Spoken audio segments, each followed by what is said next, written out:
Ang Bocana Bridge is kaparte ng buong coastal road ng Davao City. So hindi siya yung coastal road hindi siya makakatawid ng Bangkerohan River kung wala yung Bocana Bridge. At that time na mayor ako, may budget ang coastal road pero unfunded ang bridge. And it was made known at the time to former President Duterte that the bridge is unfunded.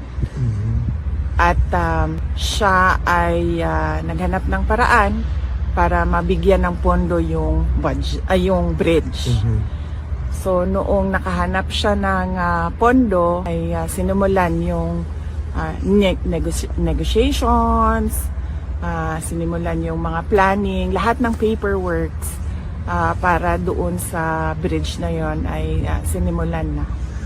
But ngayon, nandyan na yung bridge, so dapat nating pagpasalamatan para sa akin bilang isang Davaoenyo at syempre sa mga tiga Mindanao na din dahil nagbe-benefit din sila doon sa coastal road na yun, no? Traveling from south to north of Davao in the region.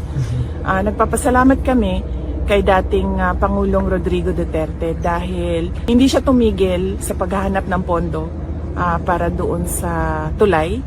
At syempre nagpapasalamat tayo sa People's Republic of China dahil buong-buo nila binigay yung entire cost ng tulay na iyon. So walang gastos ang City Government of Davao, walang gastos ang Pilipinas para tayo magkaroon ng bridge na yon.